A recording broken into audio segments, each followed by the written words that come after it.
మా హృదయములకు సంతోషమును ఆనందమును అనుగ్రహించుచున్నాము. మన ప్రభు అయినటువంటి యేసుక్రీస్తు వారి యొక్క ఘనమైన నామమునకు మహిమ కలుగునుగాక.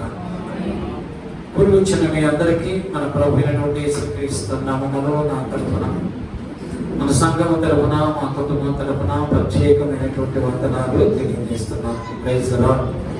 హల్లెలూయా. తలలు వంచండి.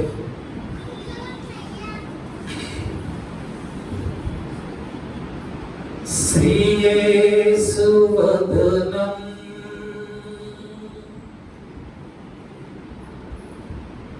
ప్రభాకర తేజం వక్షస్థలే స్వర్ణ పదకం జ్వాలాగ్ని నయనద్వయం కరతలే సప్త నక్షత్రం పాదాభి అపరం చిమయం సర్వాంగే పరిశుద్ధం చ కలయం కంఠేశ తరంగధ్వని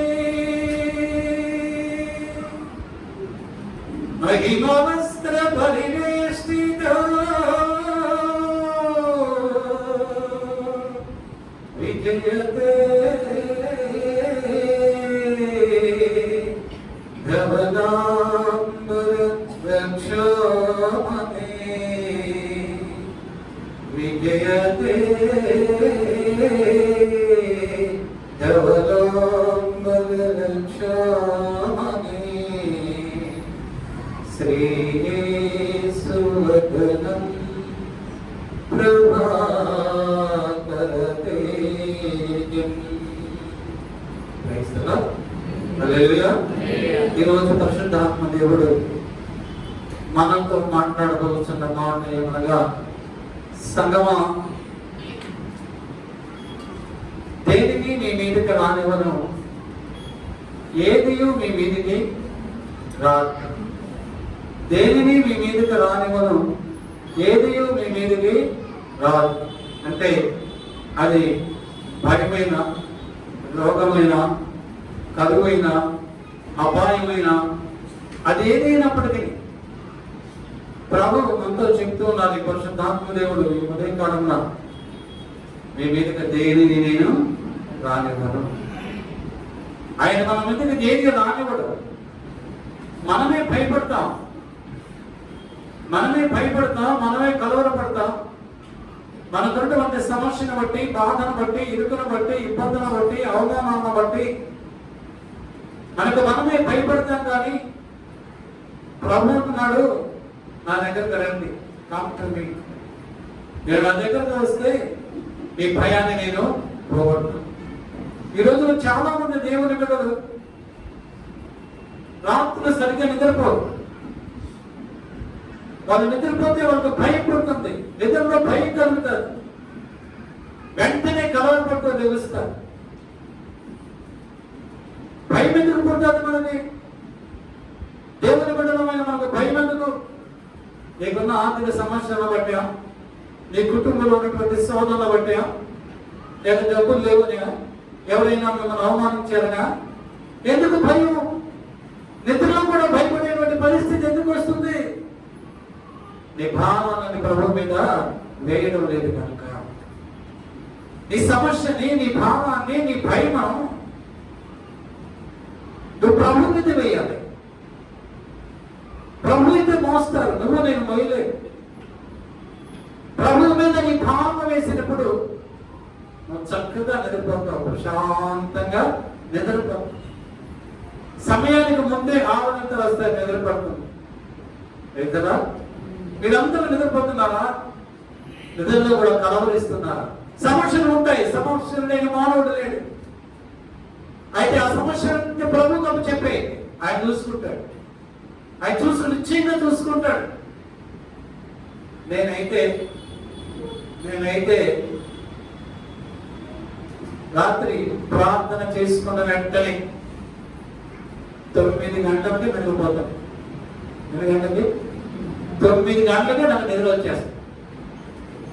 3 గంటలకు లేస్తాను. ఎవరు లేకున్నారు, అలారములే ఉండవు. 9 గంటలకు మంచి నిద్రపోతానే, ఏ డిస్టర్బెన్స్ ఉండదు. మళ్ళా 3 గంటలకి లేపిస్తారు. ఎందుకు? నాకేమీ భయం లేదు. నాకేమీ భయం లేదు అంటే నాకు సమస్యలు లేవా, నాకు బాధలు లేవా, నాకు వ్యాధి లేదా? ఎన్ని ఉన్నా అవన్నీ ప్రభు మీద వేస్తే ఆయనే చూసుకుంటాడు.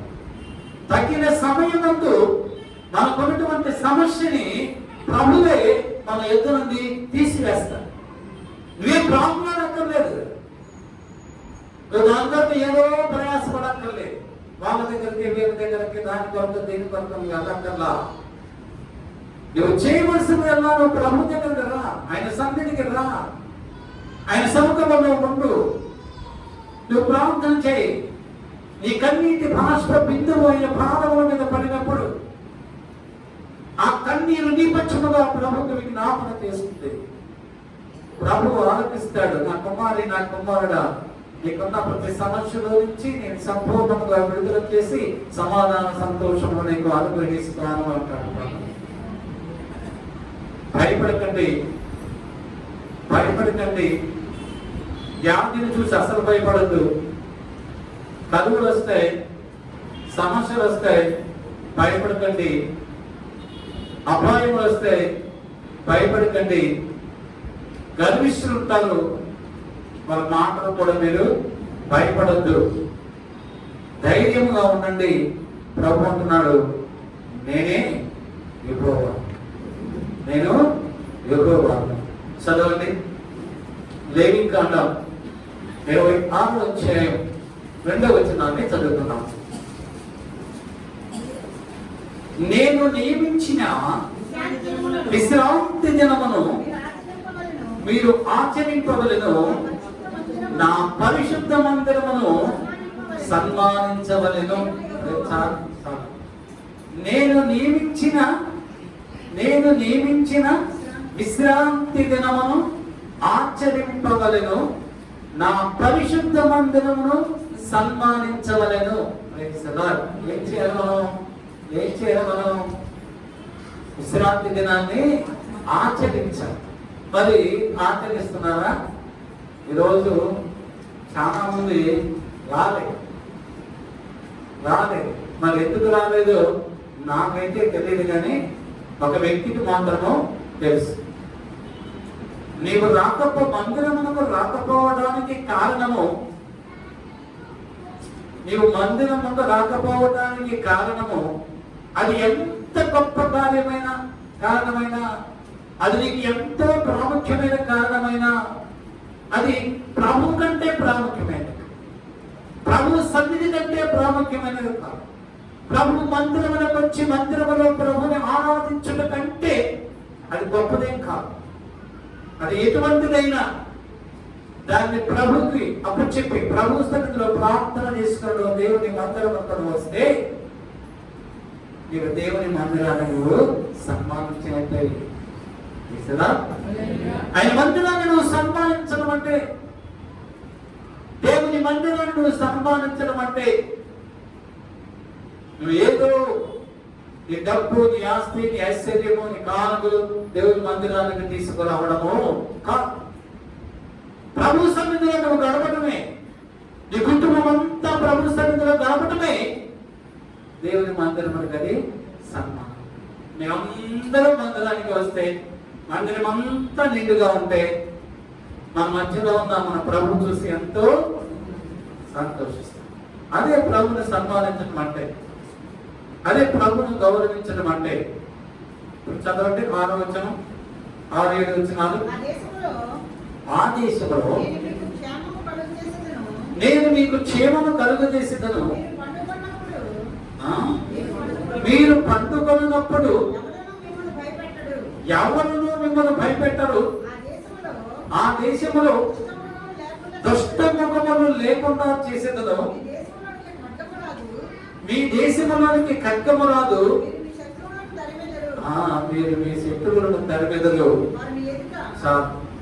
నేను మీ మధ్య నడిచెదను, మీకు దేవుడన యుద్ధను, మీరు నాకు ప్రజల యుద్ధరు. 11వ వచనంలో ఉంటారు. మీరు పండుకున్నప్పుడు ఎవడును మిమ్మల్ని భయపెట్టడు. వేస్తారా? ఏది మీ మీదకి రానివ్వను, దేనిని మీ మీదకు రానివ్వను. ఎవడు మిమ్మల్ని భయపెట్టడు. ఎవడు మిమ్మల్ని భయపెట్టడు. ఏ దుష్ట మృగము నీ కుటుంబం దగ్గరికి రాదు. ఏ దుష్ట మృగము నీ కుటుంబానికి రాదు. ఏ శత్రువు నేనేమి కూడా చేయలేదు. నీకు అంతమంది శత్రువులైనా ఉండొచ్చు, వాళ్ళు నేమి కూడా చేయలేదు. ఎందుకు చేయలేదు? నీ దేవుడైనటువంటి ప్రభువు నీకు తోడుగా, నీ చుట్టూ కూడా పరిశుద్ధాత్మ దేవుడు. ఆయన పరిశుద్ధాత్మ అగ్ని కంచెను కాపుదలుగా ఉంచుతాడు.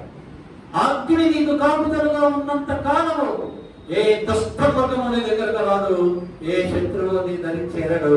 నువ్వు భయపడవలసిన పని లేదు. హాయిగా సంతోషంతో సమాధానంతో చక్కగా పండుకోవచ్చు. ఏ కారణములు రావు, ఏ పనికిమాలిన కారణం కూడా దర్శనాలు కూడా నీకు రావు. అయితేరా? యోబు గ్రంథం 3వ అధ్యాయం 25వ వచనంలో యోబు భక్తుడు అంటున్నాడు, ఏది వచ్చునని నేను బహుగా భయపడుతున్నో అది నాకు సంభవించుతున్నది. నాకు భీతి పుట్టించున్నదే నా మీదకి వచ్చుచున్నది. ఏది వచ్చునని నేను బహుగా భయపడుతున్నో అదే నాకు సంభవించింది. ఏది వస్తుందని నేను భయపడ్డానో, నేను భీతి చెందానో అదే నాకు సంభవించింది. రైతురా, యోబు భీతి చెందకపోతే, భయపడకపోతే ఆ ప్రమాదము, ఆ వ్యాధి యోబు దగ్గరకు వచ్చి ఉండేది కాదు. యోబు అనుకుంటూ ఉన్నాడు, దేవుడు యోబుని బహుగా ఆశీర్వదించాడు. యోబు న్యాయవంతుడు, యథార్థవంతుడైనటువంటి, చెడుతనమును విసర్జించిన వాడు, దేవుడైనటువంటి యెహోవాకి ఇష్టకరమైన వాడు, యెహోవా ఇష్టానుసారముగా నడిచిన వాడు, నా ఎదుట యథార్థముగా జీవించినాడని దేవుని చేత సాక్ష్యం పొందినటువంటి యోబు అనుకుంటున్నాడు, నా ఆస్తి అంతా పోతుంది, నా పిల్లలు చనిపోతారేమో, నా ఆస్తి పోతాదేమో, నా పశువులు చచ్చిపోతాయేమో, నాకు భయంకరమైన వ్యాధి వస్తుందేమో అని రోజు అనుకుంటున్నాడు. సడన్ గా అదే జరిగింది. ఏం జరిగింది? పిల్లలు చచ్చిపోయారు, ఆస్తి పోయింది, సర్వం పోయింది, భయంకరమైన చర్మ వ్యాధి వచ్చింది. ఆ యొక్క పెరుగుతో కూడుకుంటున్నాడు. ఆదరించవలసిన భార్య, సహాయం చేయవలసిన భార్య, పరిచర్య చేయవలసిన భార్య వివాహ సమయంలో ప్రమాణ వ్యాధి ఎందును, బాధ ఎందును, లేమి ఎందును, కలిమి ఎందును, నేను నీతో ఉంటానని ప్రమాణం చేస్తాను కదా. అలానే ప్రమాణం చేసిన యోబు భార్య అంటుంది, నువ్వు ఇంకనూ యథార్థతను విడిచి నీ దేవుని దూషించవా అంటుంది. కష్టం వచ్చింది కదా అని యథార్థతను విడిచిపెట్టేయమంటుంది. బాధ కలిగింది కదా అని, అవమానం కలిగింది కదా అని నీ యథార్థతను విడిచిపెట్టేసి దేవుని దూషిస్తావా? అయ్యో, నేను ఎంతో కష్టపడ్డానే, ఎంతో కష్టపడి ఎగ్జామ్ రాసే, అయినా మంచి ర్యాంకు లేదు, దాంట్లో సీటు కాదు. నేను ఏం చేయాలి? ఎందుకు ప్రభు నమ్ముకున్నాను, ఎందుకు ప్రభు నమ్ముకున్నాను? వాళ్ళందరూ చూడు ఆ విగ్రహాన్ని నమ్ముకొని మంచి మంచి ఉద్యోగాలు, డాక్టర్ సీట్లు, ఇంజనీరింగ్ సీట్లు తెచ్చుకున్నాం. ప్రభువుని దూషించమంటుంది. యోబు అన్నాడు, దేవుని యొద్ద నుండి మేలు పొందుతున్నప్పుడు కీడును కూడా మనము అనుభవించగలరా? దేవుని యొద్ద నుండి మేలును, ఆశీర్వాదమును, దీవెనను పొందుకున్న నీవు, అభివృద్ధిని, ఆశీర్వాదాలను పొందుకున్న నీవు ఒకవేళ కీడు కలిగినప్పుడు, మోహం కలిగినప్పుడు, నింద కలిగినప్పుడు నీలో నిరాశ, నిస్పృహ ఉండకూడదు. నీ కలిగిన శ్రమను బట్టి నీ దేవుడైనటువంటి యేసయ్యను నువ్వు కనపరిచినప్పుడు దేవుడు నిన్ను, నీ కుటుంబాన్ని కూడా ఆశీర్వదిస్తాడు. నిన్ను నువ్వే కించపరుచుకొని నేను నువ్వే అవమానించుకొని నేను అసమర్థనని, నేను పనికిరాని వాడను, నేను దేనికి పనికిరాను అని నిన్ను నువ్వే కిచ్చుకొచ్చుకుంటే ఒక దినమున నువ్వు అసమర్థుడు అయిపోతావు, నువ్వు పనికిరాని వాడు అయిపోతావు. యోగు కూడా అలానే అనుకున్నాడేమో. యోగు ఏమంటున్నాడు? నేను ఏది వచ్చునని నేను బహుగా భయపడ్డాడట. బహుగా భయపడంటే రాత్రి నిద్రలో కూడా కలవరిస్తున్నాను. దేవుడు ఏమన్నాడు? ఆమేన్. ఏమన్నాడు? ఆమేన్ వచ్చుగాక అన్నది వచ్చేసి. అప్పుడు ప్రభు సుడిగాలిలో నుండి యోగుతో మాట్లాడుతున్నాడు. 39వ అధ్యాయం 22, 23, 24 రాయబడుతుంది. దేవుడు యెహోవా సుడిగాలిలో నుండి యోగుతో మాట్లాడుతున్నాడు. అది భయం పుట్టించు దానిని వెక్కిరించి భీతి నందకుండను. అది అంటే గుర్రము గురించి చెప్తున్నాడు. గుర్రము దగ్గరకు వచ్చి దానిని ఎవరైనాను భయపెట్టాలి అనుకుంటే వానిని ఆ గుర్రం ఏం చేస్తుంది? వెక్కిరిస్తారు. వెక్కిరించి భీతి నందదు, భయపడుతుంది, వెక్కిరిస్తారు. నువ్వేంటి నన్ను భయపెడతావా? నువ్వు నన్ను భయపెట్టేవాడవా ఏంటి అని చాలే నువ్వు భయపెట్టినంత వరకు నువ్వు పో అని అసహించుకున్నాడు, వెక్కిరిస్తుందట. ఎవరు చెప్తున్నారు? దేవుడైనా యెహోవా చెప్తున్నాడు. యోగుతో సుడిగాలిలో నుంచి మాట్లాడుతున్నాడు. ఖడ్గమును చూచి వెనుకకు తిరగదు, అంపుల పదియు తలతలలాడు ఈటెలను దాని మీద గలగలలాడించినప్పుడు ఉద్దండ కోపముతో అది బహుగా పరిగెత్తను. అది పాతాళనాదము విని ఊరక ఉండదు. అంటే గుర్రము మహాబలము కలిగినది. దాని యొక్క నాసికారంధ్ర ధ్వని భీకరమట. అది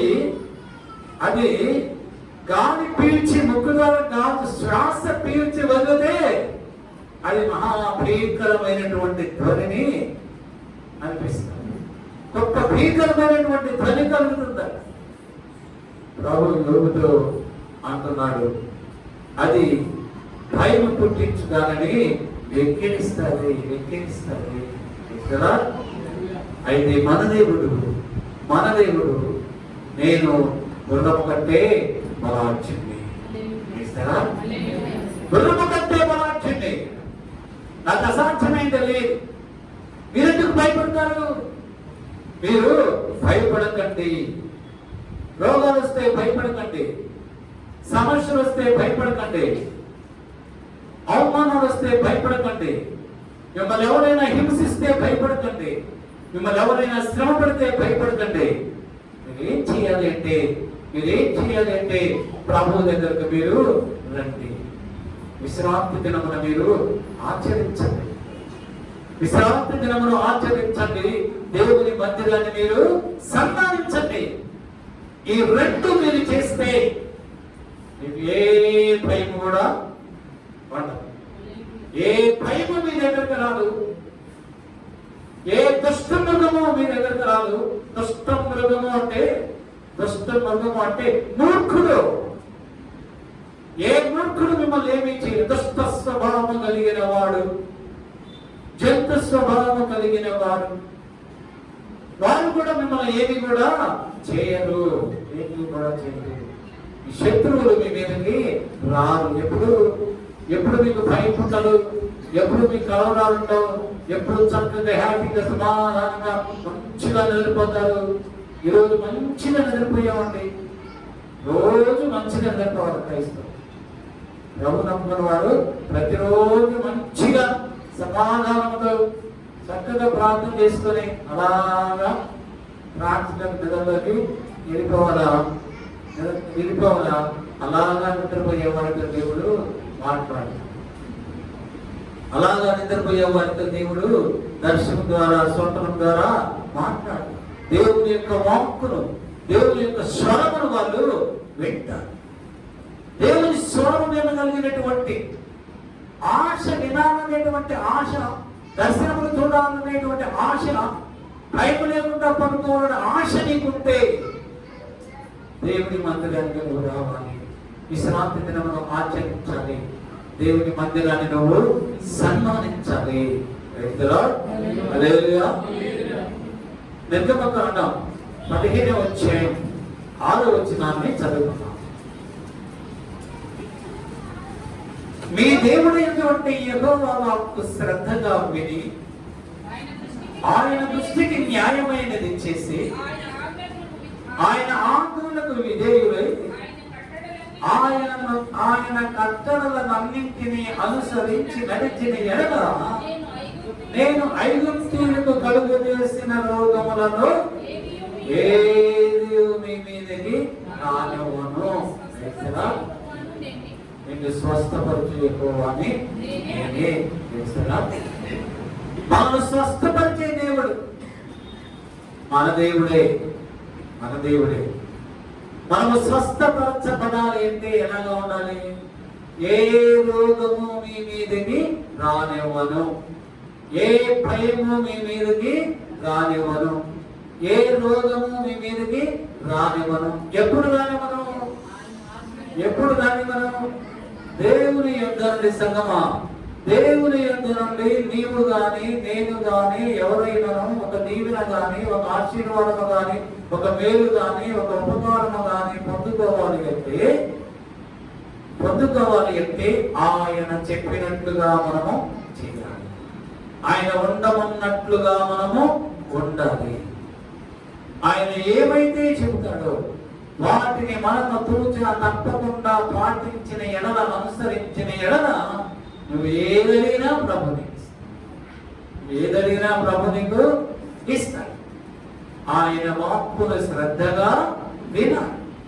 దేవుని వాక్యమును శ్రద్ధగా విని ఆ వాక్య ప్రకారము ఎవరైతే జీవిస్తారో వారికి మాత్రమే ఐగుప్తీయ దేశములో ఐగుప్తులకు కలుగజేసినటువంటి రోగాలను, ఏ వ్యాధియు మీకు రాకుండా చేస్తాను. ఆయన వాక్కును మనము శ్రద్ధగా వినాలి. ద్వితీయోపదేశకాండం 7వ అధ్యాయం 5వ వచనంలో రాయబడతారు. యెహోవా నీ యొద్ద నుండి సర్వరోగములను తొలగించి నీ వెలిగి ఉన్న ఐగుప్తులోని కఠినమైన క్షయవ్యాధులన్నిటినీ నీకు దూరపరిచి నిన్ను ద్వేషించు వారికి అందరి మీదకి వాటిని పంపించెదను. హల్లెలూయా. ప్రభు అంటున్నాడు, మీరు నా వాక్కును శ్రద్ధగా వింటే, నా ఆజ్ఞలను పాటిస్తూ ఉంటే, వేసారా? ఆయన ఆజ్ఞలు ఏంటి? ఆయన ఆజ్ఞలు ఏంటి? నీ పూర్ణ హృదయముతో, నీ పూర్ణ ఆత్మతో, నీ పూర్ణ బలముతో నీ దేవుడైన యెహోవాను నీవు ప్రేమించవలెను. రెండవది, నిన్ను వలె నీ పొరుగు వారిని ప్రేమించవలెను. అదొక్కటే కాదు కానీ పునరుత్థాన దినమందు మానవ దేవుని మందిరములకు వచ్చి ప్రభువుని ఆరాధించుకోవాలి. విశ్రాంతి దినమును ఆచరించాలి. ప్రభు మనతో మాట్లాడి ప్రభుని మీ నిండు హృదయముతో, మీ పూర్ణ బలంతో, పూర్ణ మనసుతో ప్రభుని మనం అందరం ఆరాధిస్తాం. కానీ ఇందువల్ల మీ పొరుగు వారిని మనము ప్రేమించాలి. ఎందుకంటే మానవుడు స్వార్థపరుడు, కనుక మనలాగా మనకంటే ఎక్కువగా మన పొరుగువాడు ఉండాలని, ఉండేటట్లు చేయాలని, ప్రేమించాలని మనం అనుకోం. వాడు ఎప్పుడు కూడా మనకంటే కిందనే ఉండాలి. మనకంటే పైకి రాకూడదు. మన పైకి మనము తీసుకొని రాకూడదు. తీసుకొని రావడానికి కావలసిన యోగ్యత ప్రభువు మనకి ఇచ్చినప్పటికీ అమ్మో పైకి సహాయము చేయ. ఆ మనస్సు మనలో ఉన్నంత కాలము, ఆ అభిప్రాయము, ఆ ఆలోచన మన సహోదరుని ఎడల ఆ యొక్క కుచితమైనటువంటి స్వభావం మనలో ఉన్నంత కాలము దేవుని యొక్క మన జీవనంలో ఆశీర్వాదములు రావు. నువ్వు ఎన్ని చేసినా నువ్వు ప్రభుని ఎంత ఆరాధించినా ఆ ప్రార్థన ప్రభు దగ్గరకు చేరదు. నువ్వు చేస్తే ఆయన చెప్పినట్లుగా నువ్వు జీవిస్తే నీ మీదకు రావలసినటువంటి ఆశాపము నీ మీదకు రాకుండా నీ శత్రువుల మీదకి వెళ్తుంది. నీ సహోదరుడు నిన్ను ద్వేషించిన ఎడలా, నీ పొరుగువాడు నిన్ను ద్వేషించిన ఎడలా, నీ పొరుగువాడు నీ మీద అబద్ధపు మాట వల్ల పలికినప్పుడు నీవు అతన్ని ద్వేషించకుండా నీవు అతన్ని ప్రేమించినట్లయితే దేవుడు నీ పక్షముగా అతనిని శపిస్తాడు. నీకు రావాల్సిన దీవెన నీకు ఇస్తాడు. ఆ శాపములన్నీ కూడా అతనికి దేవుడు అనుగ్రహిస్తాడు. మన వ్యాధులు బాధపడాలంటే వ్యాధులు రెండు రకాలు. ఒకటి శారీరక సంబంధమైనటువంటి వ్యాధి, రెండవది ఆత్మ సంబంధమైనటువంటి వ్యాధి. శారీరక సంబంధమైనటువంటి వ్యాధి వస్తే ఎలాగైనా దాన్ని బాగు చేయించుకోవచ్చు. కానీ ఆత్మ సంబంధమైనటువంటి వ్యాధి వస్తే దానిని లోకములో వాళ్ళు ఎవ్వరూ కూడా దానిని బాగు చేయలేరు. దానికి మందు లేదు, దాన్ని బాగు చేయలేదు. దాన్ని బాగు చేయగలిగిన వాడు ఒక్కడే, ఆయనే నజరేయుడైన యేసు. ఆత్మ సంబంధమైనటువంటి వ్యాధి మనకు రాకూడదు. ఎప్పుడు రాకుండా ఉంటది? నీ దేవుడు, నీ ప్రభు నీ హృదయములో నివసించినప్పుడు. ఎవరి హృదయములో అయితే ప్రభు నివసిస్తాడో వారికి ఆత్మ సంబంధమైనటువంటి వ్యాధి రాదు. ఆత్మీయ రుగ్మతల వారికి కలుగు. ఎందుకంటే ప్రభు వారి హృదయంలో ఉంటాడు కదా. శారీరక సంబంధమైనటువంటి శ్రమలు వస్తాయి, వ్యాధులు వస్తాయి, ఆ వస్తువులు ఉంటాయి, అనేవి పోతూనే ఉంటాయి. ప్రవహించేటువంటి నదిలో ప్రవహించిన నీరులాగా అవి పోతూనే ఉంటాయి.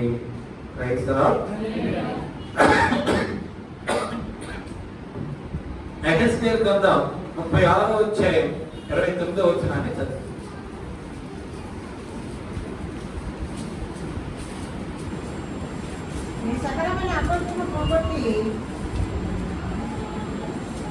నీ సకలమైన అపవిత్రతను పోగొట్టి నేను మిమ్మల్ని రక్షించును, మీకు కలువు రానియంగా ధాన్యములకు ఆగ్రహించి అభివృద్ధి పరచను. దేనిని మీ మీదకి రానివ్వడు, ఏది మీ మీదకి రానివ్వను అన్నాడు. మొట్టమొదటిగా భయమును మీ మీదకి రానివ్వను. రెండవదిగా రోగము వ్యాధిని మీ మీదకి రానివ్వను. మూడవదిగా కరువుని మీ మీదకి రానివ్వను. కరువు అంటే లేమితం. మరి చూడండి, కరువు వచ్చింది అంటాం, పంటలు పండడం లేదు అంటాం. ఆదికాండం 12వ అధ్యాయం 10వ వచనంలో అబ్రహాము కరువు వచ్చినప్పుడు ఎక్కడికి వెళ్ళాడు? ఐగుప్తు దేశానికి వెళ్ళాడు. ఆదికాండం 26వ అధ్యాయం 1 నుంచి 3 వచనాల్లో కరువు వచ్చినప్పుడు ఇస్సాకు ఫిలిష్తీయుల దేశానికి వెళ్ళాడు. ఆదికాండం 41వ అధ్యాయం 21-30 వచనాలు భయపడుతుంది. యాకోబు కాలంలో 7 సంవత్సరములు కరువు వచ్చింది. రూతు గ్రంథం 1వ అధ్యాయం 1వ వచనంలో బెత్లెహేములో కరువు వచ్చినప్పుడు నయోమి తన భర్త బిడ్డలతో కలిసి మోయాబు దేశానికి వెళ్ళిపోయింది. 2వ సమూయేలు గ్రంథం 21వ అధ్యాయం 1వ వచనంలో దావీదు ఇశ్రాయేలును పరిపాలిస్తున్నప్పుడు 3 సంవత్సరంలో భయంకరమైనటువంటి కరువు వచ్చింది. 1వ రాజులు 17వ అధ్యాయం 1వ వచనంలో ఇవ్వబడుతుంది, ఏలీయా దినములలో కరువు వచ్చినప్పుడు ఏలీయాని దేవుడు పోషించాడు. 2వ రాజు 4వ అధ్యాయం 38లో రాయబడుతుంది, ఎలీషా దినములలో కరువు వచ్చినప్పుడు ఎలీషాని శూన్యమీరాలు కాపాడింది. 2వ రాజు 6వ అధ్యాయం 25వ వచనంలో రాయబడుతుంది, షోమ్రోనులో గొప్ప కరువు వచ్చింది. 2వ రాజులు 8వ అధ్యాయం 1వ వచనంలో రాయబడుతుంది, ఇశ్రాయేలులు 7 సంవత్సరములు కరువుతో బాధపడ్డారు. 2వ రాజు 25వ అధ్యాయం 3వ వచనంలో యెరూషలేము నెబుకద్నెజరు బబులోను రాజైనటువంటి నెబుకద్నెజరు యెరూషలేము పట్టబడినప్పుడు సిద్కియా యూదా దేశాన్ని పరిపాలిస్తున్నప్పుడు భయంకరమైనటువంటి కరువు వచ్చింది. ఆ తర్వాత అపొస్తలుల కార్యములు 11వ అధ్యాయం 28వ వచనంలో రాయబడుతుంది, క్రీస్తు శకం మొదటి శతాబ్దంలో రోమా సామ్రాజ్యము సంఘమును హింసించినప్పుడు భయంకరమైనటువంటి కరువు వచ్చింది. కరువులు వస్తాయి, క్రైస్తవుల జీవితాల్లో కరువులు వస్తాయి, ఇబ్బందులు వస్తాయి. అయితే దావీదు మహారాజు అంటున్నాడు 37వ కీర్తన 19వ వచనంలో, కరువు దినములలో వారు తృప్తి పొందుదురు. 33వ కీర్తన 18వ వచనంలో, కరువులో వారిని సజీవులుగా నేను కాపాడుతాను. ఎంత కరువు వచ్చినా, ఎంత ఇబ్బంది వచ్చినా, ఎంత లేమితనం వచ్చినా ప్రభు అంటున్నాడు, నేను మిమ్మల్ని సజీవులుగా కాపాడుతాను. ఎలాగ కాపాడుతానంటే మీరు తృప్తి పొందేటట్లుగా మిమ్మల్ని కాపాడు. అంటే మీకు ఎంత అవసరమైన దానికంటే మీకు ఎంత అవసరమో, ఎంత ఇస్తే, ఎంత సముద్రిస్తే మీరు తృప్తి పడతారో, మీరు మీ కుటుంబము మీ బిడ్డలు అంతగా నేను మీకు ఇస్తాను. ఇస్తాను మన ప్రభు, ఇస్తానంటున్నాడు. దావీదు కూడా చెప్తున్నాడు, ప్రభు నువ్వు ఇస్తావు, కరువులో ఇబ్బందుల్లో మమ్మల్ని పోషిస్తావు, మమ్మల్ని తృప్తిపరుస్తావు, మా ప్రాణాలను కాపాడుతావు. ఎవరిని కాపాడుతాడు? ఎవరైతే పవిత్రతతో ఉంటారో, ఎవరైతే హోలీగా ఉంటారో, ఎవరైతే పరిశుద్ధంగా ఉంటారో, ఎవరిలో అయితే అపవిత్రత ఉండదో, అపవిత్రత నీలో ఉంటే నీలేమికి నీ అపవిత్రతే కారణం. నీలో అపవిత్రత పెట్టుకొని నువ్వు ప్రభు దగ్గర ఎంత ప్రార్థన చేసినా, ఎంత కన్నీరు కాచినా, నీలో ఉన్న నీ కుటుంబంలో ఉన్న లేమితనం పోదు, నీ కుటుంబంలో వారికి ఉద్యోగాలు రావు, నీ కుటుంబంలో వారు వ్యాపారం చేసినా అవి ఆశీర్వదింపబడవు. ఎంత చేసినా, ఎంత సంపాదించినా, చినిగిపోయినటువంటి సంచిలో వేసినటువంటి డబ్బులు ఏ విధముగా వాడంతటవే కిందకి పడిపోయి మరొకరికి తగ్గుతాయో, అలానే నువ్వు సంపాదించినదంతా కూడా చినిగిపోయిన సంచులు వేసినట్టుగా ఉంటుంది. నీలో పరిశుద్ధత లేకపోతే ఆ కరువు నిత్యము నీతోనే, నీ కుటుంబంతోనే, నీ బిడ్డలతోనే ఉంటుంది. పవిత్రత మనలో ఉండాలి, అపవిత్రత ఉండకూడదు. అపవిత్రత అంటే అపోస్తలుడైన పౌలు అంటున్నాడు, కొరింథీయులకు రాసినటువంటి పత్రిక 3వ అధ్యాయం 5వ వచనం చదువుకుందాం. కావున భూమి మీద ఉన్న మీ అవయవములను అనగా జారత్వమును, అపవిత్రతను, కామాతురతను, దురాశను, విగ్రహారాధమైన ధనాపేక్షను చంపివేయండి. ఏది అపవిత్రత? జారత్వము అపవిత్రత, కామాతురత అపవిత్రత, దురాశ అపవిత్రత, విగ్రహారాధమైన ధనాపేక్ష, డబ్బు సంపాదించాలనేటువంటి ఆపేక్ష, అది పాపము, అది అపవిత్రము. మనం డబ్బు సంపాదించుకోవాలి, కానీ డబ్బు కొరకు మాత్రమే జీవించుకోవాలి. డబ్బు కావాలి బ్రతకడానికి, నీకు ఎంత కావాలో నీ దేవుడు నీకు ఇస్తాడు. కానీ అంతకంటే ఎక్కువ సంపాదించాలని ధనాపేక్ష నువ్వు పరిగెడితే ధనాపేక్ష కొరకు పరిగెడితే తిమోతికి రాసిన మొదటి తిమోతికి రాసిన పత్రిక 6వ అధ్యాయంలో ఒక 10వ వచనంలో ఇక్కడ రాయబడి 9-10 రాయబడుతుంది. ధనాపేక్ష సమస్త కీడులకు మూలము. దాన్ని ఆశించి కొందరు తమను తామే ఉరేసుకున్నారు. డబ్బు సంపాదించాలని ఆశించి ఇస్కరియోతు ప్రభువుతో ఉండి ప్రభువుతో నడుస్తూ ప్రభువును చూస్తూ ఆయన మహిమను చూస్తూ ఆయన ఇచ్చినటువంటి సత్యం నుంచి డబ్బులు కాజేస్తూ చివరికి యేసు ప్రభువుని ధనాపేక్షతో 30 వెండి నాణాలకు అమ్మి వేశాడు. 30 వెండి నాణాలకు ప్రభువును అమ్మి వేశాడు. ఏమయ్యాడు ఇస్కరియోతు? తల్లకిందులుగా వేలాడదీయబడి రాయబడి తల్లకిందులుగా వేలాడదీయబడి ఆ యొక్క నడుములు విరిగిపోయిన ఎంత భయంకరమైనటువంటి చావు మరణము. ధనాపేక్ష సమస్త కీడులకు మూలము. దాన్ని ఆశించి కొందరు ఉరివేసుకున్నారు. డబ్బు కొరకు పరిగెత్తకూడదు. అదే అపవిత్రత. విగ్రహారాధనైన మనలో చాలా మంది యేసు ప్రభుని 10 నాణాలకి అట్టేస్తున్నారు. 30 నాణాలకు ఇస్కరియోతు దాచిపడ్డాడు ఆ రోజుల్లో. ఈ రోజుల్లో అయితే ఏ నాణ్యం ఇవ్వకపోయినా అమ్మేస్తారు. 10 నాణాలకు అమ్మేస్తారు. ఏ నాణ్యం ఇవ్వకపోయినా అమ్మేస్తారు. అంటే విగ్రహారాధనకి అలవాటు పడిపోతున్నారు. విగ్రహారాధనకి బానిసలైపోతున్నారు. ఇంట్లో ఉంటే ఒక రకంగా ఉంటారు, వీధిలో వస్తే ఒక రకంగా ఉంటారు, మందిరంలోనికి వస్తే మరొక రకంగా ఉంటారు. నువ్వు ఇంట్లో ఉన్నప్పుడు ప్రభు చూస్తున్నాడు, వీధిలో ఉన్నప్పుడు ప్రభు చూస్తున్నాడు, మందిరంలో ఉన్నప్పుడు ప్రభు చూస్తున్నాడు. మనుషుల యొక్క నేత్రముల కన్నులను నువ్వు మైమరిపించవచ్చు కానీ దేవుడు అయినటువంటి యేసయ్య ఆయన సకలమును సమస్తమును చూస్తూ మనము చేసే ప్రతి పని చూస్తున్నాడు. మనం మాట్లాడే ప్రతి మాట చూస్తున్నాడు. ఆయన వింటున్నాడు. గనుక మన పరిశుద్ధతను మనము కాపాడుకోవాలి.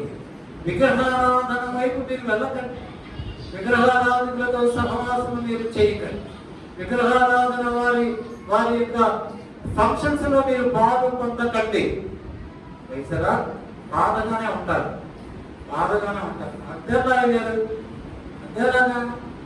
అంతేలాగా మా బావమతి సొంత బావమతి నా భార్య తమ్ముడు లేదా నా భార్య అన్న మరి ఇంట్లో ఫంక్షన్ జరిగితే వెళ్ళకుండా ఎలాగా ఉంటాను?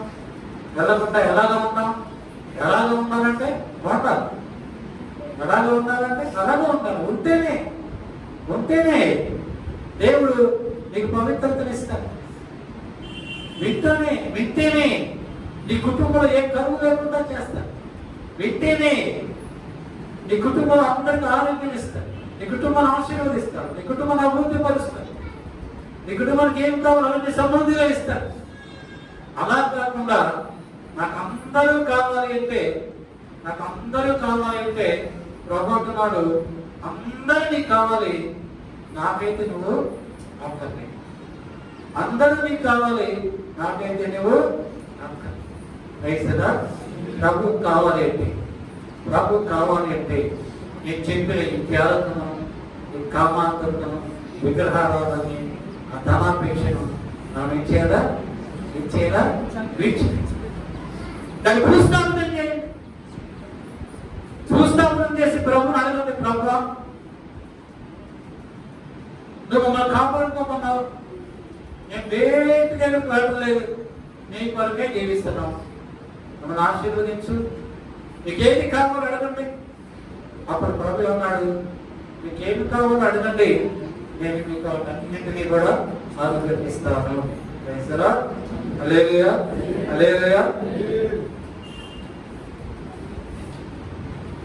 దావీదు మహారాజు రాసినటువంటి కీర్తన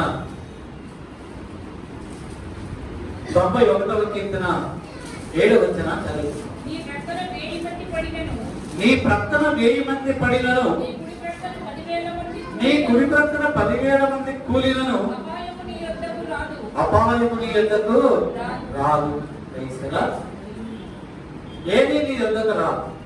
అపాయము నీ యొద్దకు రాదు. నీ ప్రక్కన 1000 మంది పడినా, నీ కుడి ప్రక్కన 10,000 మంది పడినా ఏ అపాయము నీ దగ్గరికి రాదు. వైసరా వైసరా ఎప్పుడు రాదు, ఎప్పుడు రాదు, ఎలాగా ఉంటే రాదు. మీరు బాగా గమనించండి. ప్రశ్న చెప్తున్నాను, ఆన్సర్ కూడా మీకు చెప్తున్నాను. ప్రశ్న వినండి, ఆన్సర్ చెప్తున్నాను, ఆన్సర్ ప్రకారం మీరు జీవించండి. ఏ అపాయము మన దగ్గరకు రాకుండా ఉండాలి అంటే, ఏ కీడు మన దగ్గరకు రాకుండా ఉండాలి అంటే మనం ఎలాగా ఉండాలంటే 91వ కీర్తన 1వ వచనం రాయబడుతుంది. మహోన్నతుని చాటున నివసించువాడే సర్వశక్తిని నీడను విశ్రమించువాడు. మహోన్నతుని చాటున నివసించువాడు. ఎవరైతే మహోన్నతుని చాటున నివసిస్తారో వాడే సర్వశక్తిని నీడను విశ్రమించేవాడు. ఎవరైతే మహోన్నతుని చాటున నివసిస్తాడో వానికే సర్వశక్తిని యొక్క విశ్రాంతి లభిస్తుంది. సర్వశక్తిని యొక్క విశ్రాంతి లభిస్తుంది, క్షేమము లభిస్తుంది. ఏ అపాయము వారి దగ్గరికి రాదు. నువ్వు ఎక్కడ రెస్ట్ తీసుకోవాలి అంటే, దేవుడైనటువంటి ప్రభు దగ్గర నువ్వు రెస్ట్ తీసుకో. అదే దావీదు మహారాజు 32వ కీర్తన 7వ వచనంలో, నా తాగుచోటు నీవే, నా తాగుచోటు నీవే, శ్రమలో ఉన్న నీవు నన్ను, నా తాగుచోటు నీవే ప్రభువా, నేను నీ దగ్గరే దాక్కున్నా, నీ చాటునే దాక్కున్నా, నీ యొద్దనే నేను విశ్రాంతి తీసుకుంటున్నా. నా శ్రమలో నువ్వు నన్ను రక్షిస్తావు. ఎందుకని నీ దగ్గర దాక్కున్నాను? నీకంటే శక్తిమంతుడు లేడు, నీకంటే బలవంతుడు లేడు, నీవు తప్ప నన్ను రక్షించేవాడు లేడు ప్రభువా. నా రక్షణకర్తవు నీవే, నన్ను రక్షించువాడవు నీవే. నా శ్రమలో నాకు తోడైంది, నన్ను ఆదరించావు, నన్ను రక్షించావు. నా కోట నీవే, నా కొండ నీవే, నా కేడము నీవే, నా ఆశ్రయదుర్గము నీవే. ఏ అపాయము నా దగ్గరకు రాకుండా ఉండాలంటే వెరీ వెరీ సింపుల్. ఆయన దగ్గర నువ్వు విశ్రమిస్తే, ఆయన దగ్గర దాక్కుంటే. సౌలు దావీదు తరుముతుంటే చాలా సార్లు తరుముతుంటే దావీదు ఎక్కడ దాక్కున్నాడు? గుహల్లో దాక్కున్నాడు. ఇక్కడ గుహల్లో, పంటల్లో గుహల్లో దాక్కున్నాడు. ఆ గుహ మన ప్రభువైనటువంటి యేసు. ఆయన హస్తములో దాక్కున్నాడు, ఆయన కౌలులో దాక్కున్నాడు. అనుకుని సౌలు 3000 మంది తీసుకుని దావీదును చంపుదామని ప్రయత్నించినా చివరికి ఏమీ చేయలేదు. కనుక ఈ దాగు చోటు ప్రభువే. Praise the lord. చివరిగా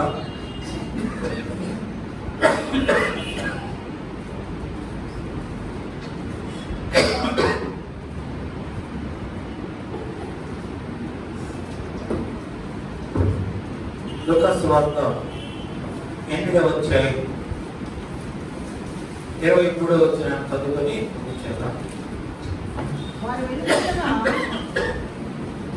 చదువు. వారు వెళుచుండగా ఆయన దించెను. అంతలో గాలివాన సరస్సు మీదకు వచ్చి, వారు వెలుచుండగా ఆయన దించెను. అంతలో గాలివాన సరస్సు మీదకు వచ్చి లోని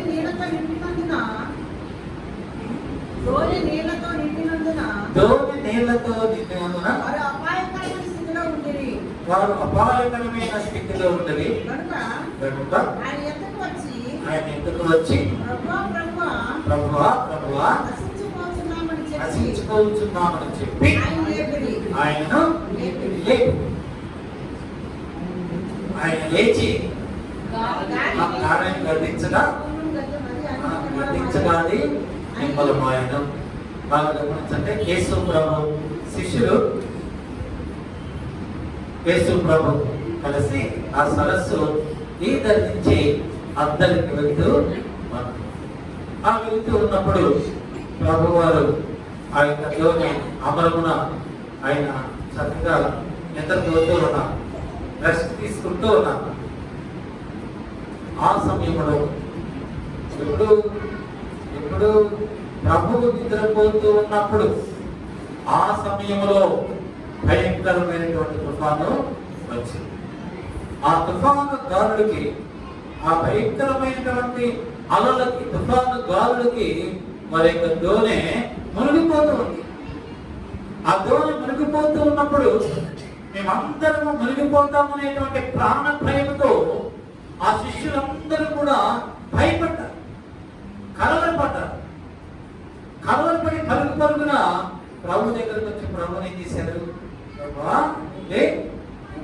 నశించుకోవచ్చు, మేము చచ్చిపోతున్నాం, మేము నశించిపోతున్నాం, ప్రభు నువ్వు నిద్రపోతున్నావా, నువ్వులే అని ప్రభుని లేపే.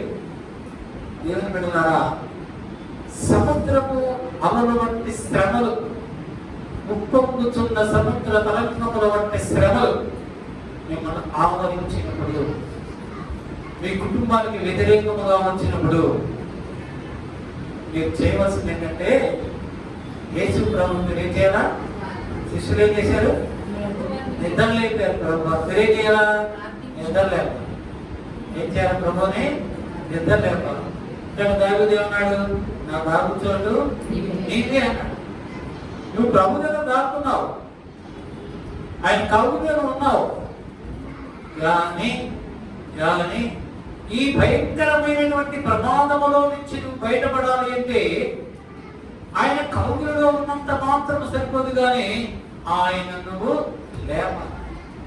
ఆయన నువ్వు లేపాలంటే, ఆయన లెగవాలి అంటే నువ్వేం చేయాలంటే, ప్రభువా నేను నా కుటుంబము నశించిపోతుందని ఆయన సన్నిధిలో ఆయన నీ దగ్గర మొరపెట్టాలి, ప్రార్థన చేయాలి. శిష్యులు అదే చేశారు. వెళ్ళి ప్రభు దగ్గరికి వెళ్ళి ప్రభుని తట్టి, ప్రభా నా చచ్చిపోతున్నా లే అంటే అప్పుడు ప్రభు నువ్వు కూడా ఎలాగ మొరపెట్టాలి? ప్రభా మేము నశించిపోతున్నాం, ఈ శ్రమలు, ఈ బాధలు, కష్టాలు, ఏ బాధలు ఒకదాని మీద ఒకటి సముద్రం తలుపుకుంటే మా మీదకి, మా కుటుంబం మీదకి ఎగసి కొడుతున్నాయి ప్రభా, ఎగసి కొడుతున్నాయి. కనుక నువ్వు మా ప్రార్థన ఆలకించు, లేని ఎప్పుడైతే నువ్వు ప్రభు మొరపెట్టావో ఆ మొరని ప్రభు ఏం చేస్తాడు? ఆలకిస్తాడు. ఎవరైతే ఆత్మ మూలుగులతో ప్రార్థన చేస్తారో ఆ ప్రార్థన ప్రభు ఆలకిస్తాడు. మరి ఎలాగ ప్రార్థన చేసింది? నాదం చనిపోయినప్పుడు ఏడుస్తూ ఆయన పాదము నిలబడి ఏడుస్తూ ఆయన కన్నీటితో పాదములు కడిగినప్పుడు ప్రభువు ఆత్మలో మూలుగుచూ అన్నాడు, నాదరు ఎక్కడా, నాదరు సమాధి ఎక్కడా? రైతరా మార్త అలా అడగల. మార్త మామూలుగా వెళ్ళిపోయి మన ప్రభే కదా, ఎప్పుడు మన ఇంటికి వస్తుంటాడు, మన భోజనం పెడుతుంటాడు, తింటుంటాడు, వెళ్తుంటాడు, వస్తుంటాడు, మన అనుకున్నాడు. మన అంటే కూడదు, మన ప్రభు అంటే కూడదు. ఆయనకి ఏమి కావాలో, ఆయన ఏది ఆశిస్తాడో దానిని మనం ప్రభుకి ఇవ్వాలి, ఇచ్చి అడగాలి. గమనించారా? ఇచ్చి అడగాలి. మొదలుగా ఏం చెప్పారు మీకు? ఏం చెప్పాను? భయం పోవాలి అంటే ఫస్ట్ పాయింట్ చెప్పాను మీకు, ఆయన మందిరాన్ని మీరు ప్రేమించారు, ఆయన సన్నిధిని ప్రేమించారు, ఆయన మందిరాన్ని సన్మానించారు. రెండవదిగా రోగం పోవాలి అంటే, ఆత్మ సంబంధమైన రోగము, శరీర సంబంధమైనటువంటి రోగములు పోవాలి అంటే ఆయన వాక్కును శ్రద్ధగా విని ఆయన కట్టడలన్నింటినీ అనుసరించి నడిచిన ఎడల, ఆయన కట్టడలను అనుసరించాలి. వాటి ముందుగా ఆయన వాక్యము మనము వినాలి. మూడవదిగా కరువు మన కుటుంబంలోకి రాకుండా ఉండాలి అంటే, మన గుమ్మాన్ని దర్శించకుండా ఉండాలి అంటే, సర్వ సమృద్ధి అంటే ఫలభరితమైనటువంటి గృహగా మన గృహము ఆశీర్వదింపబడాలి అంటే మన గృహంలో అపవిత్రత అనేది ఉండదు. ఎందుకు ఉండకూడదు? ప్రభు అన్నాడు, నేను పరిశుద్ధులను కనుక, పేతురు రాసిన మొదటి పత్రిక 1:14 నేను పరిశుద్ధులను కనుక మీరు కూడా పరిశుద్ధులుగా ఉండండి. పరిశుద్ధత కలిగి ఉన్నప్పుడు ఏ కరువు కూడా మన ఇంటికి రాదు. నాలుగవదిగా ఇప్పుడు ఏం చదువుకున్నాం మనం? ఏ అపాయము మన దగ్గరికి రాదు. ఎప్పుడు రాదు? ఆయన సన్నిధిలో ఆయన చాటును మనము దాగుకొని మనకు ప్రమాదం సంభవించినప్పుడు, అపాయం సంభవించినప్పుడు, కీడు సంభవించినప్పుడు మనము ఆత్మతో మూలుగులతో ప్రార్థన చేసినప్పుడు ఆయన లేస్తాడు. ఆయన నిద్ర లేచి మనకు వచ్చిన ప్రమాదములో నుంచి ఆయన మరణములో నుంచి జీవములోనికి నడిపిస్తాడు. అది ఏం చేసింది? ఆయన దగ్గరకు వచ్చింది, ఆయన పాదం మీద పడింది, ఆయన ఏడ్చింది, కన్నీటితో ఆయన పాదములు కడిగి ఇంకా ప్రభుని అప్పుడు అడుగుతుంది, మూలుగుతూ ఉంటుంది, ప్రభువా నేను ఇక్కడ ఉండి నీ ఎడల నా సహోదరుడు చాలా అని ఆమె ఏడుస్తూ ఉంటే ప్రభు మరియను చూసి, మరియా యొక్క వేదనను చూసి మరియతో పాటు ఉన్నటువంటి సిస్టర్స్ అందరూ కూడా ఎలాగా వేదనతో ఏడుస్తున్నారో, అంటే వాళ్ళు ఎంత వేదన బాధపడుతున్నారో ఇదన్నీ ప్రభువు చూసి అప్పుడు ప్రభువు అయ్యా నాదరు ఎక్కడ అని నాదరుని మరణములో నుంచి జీవులోనికి నడిపించింది. అలానే నిర్గమకాండం 1:23 కూడా దేవుని ప్రజలు ఇశ్రాయేలీయులు ఐగుప్తులు పెడుతున్నటువంటి ఆ బానిసత్వం బట్టి, ఆ భయంకరమైనటువంటి ఆ వేదన బట్టి, వాడు పడుతున్నటువంటి శ్రమలను బట్టి, వేదన బట్టి, ఆ బానిస బ్రతుకును బట్టి వారు కృంగిపోతూ వారు ప్రభువుకి మొరపెట్టి ఆత్మలో మూలుగులతో విజ్ఞాపన చేసినప్పుడు ఆకాశమైనటువంటి దేవుడు ప్రభువు వేడుకొని వెంటనే మోషేకి పిలిచి, మోషే నా ప్రజలు ఐగుప్తులో నా ప్రజలు పెట్టుకున్న మూలుగులు నా యొద్దకు దేవుని సంగమా మన ప్రార్థన ప్రభు దగ్గరకు చేరాలంటే ఆత్మతో సత్యంగా మనం మూలుగులతో ప్రభుకి ప్రార్థన చేయాలి. ఏదియో మీ మీదకి దేనిని మీ మీదకి రాదు. ఎప్పుడు రాదు అంటే మనము దేవుని మందిరాన్ని దేవుడు నియమించిన విశ్రాంతి దినమున మనము ఆచరించినప్పుడు, దేవుని మందిరమును సన్మానించినప్పుడు, దేవుని వాక్య ప్రకారం మనము జీవించినప్పుడు, మనలో ఉన్న అపవిత్రతను పోగొట్టుకొని పరిశుద్ధత కలిగి ఉన్నప్పుడు, ఆయన చాటును మనము దాగి ఉండి మూలుగులతో ప్రార్థన చేసినప్పుడు ఏ యొక్క అపాయములు కానీ, భయము కానీ, కలవరాలు కానీ, ఏ యొక్క శాపాలు కానీ మన కుటుంబం ఉంటది చేరవు. సర్వ సమృద్ధి మన కుటుంబంలో ఉంటుంది. ఎందుకంటే ప్రభు మన కుటుంబంలో ఉన్నాడు కనుక. లేదు ప్రభు మనతో మాట్లాడినటువంటి ఈ వాక్యములన్నీ కూడా మన హృదయములలో మనము భద్రపరుచుకొని వాక్య ప్రకారం జీవించి మన కొరకు, మన కుటుంబం కొరకు ప్రభు దాచినటువంటి శ్రేష్టమైనటువంటి మేలు జీవులు అన్ని కూడా మనం ప్రభు యుద్ధ నుండి పొందుకునేదేమో కాక. ఈ వాక్యం ద్వారా ప్రభు మనందరినీ ఆశీర్వదించును కాక. ఆమేన్. తలవంచండి ప్రార్థన.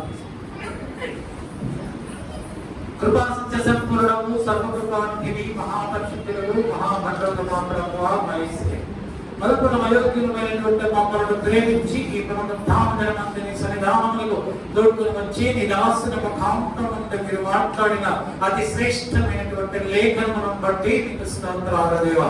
మేము ఏ విధంగా ఉంటే మీ యొద్ద నుండి సంపూర్ణమైన సమృద్ధి అయినటువంటి ఆత్మఫలములు, దీవెనలు, ఆశీర్వాదాలు పొందుకుంటాము. మీరు మాతో మాట్లాడి సూటిగా మాట్లాడి మమ్మల్ని బలపరిచినందుకు నీకు స్తోత్రాలు.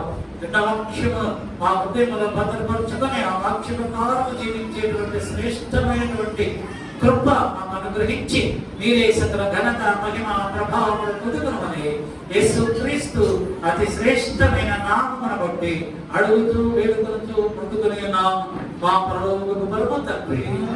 ఆమేన్, ఆమేన్, ఆమేన్.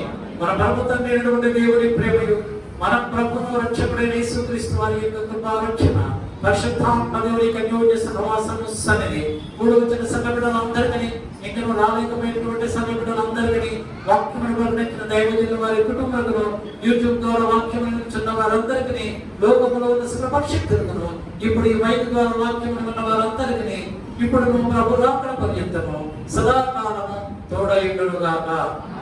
ఆమేన్, ఆమేన్. హల్లెలూయా, హల్లెలూయా, హల్లెలూయా, హల్లెలూయా. Praise the lord, praise the lord, praise the lord.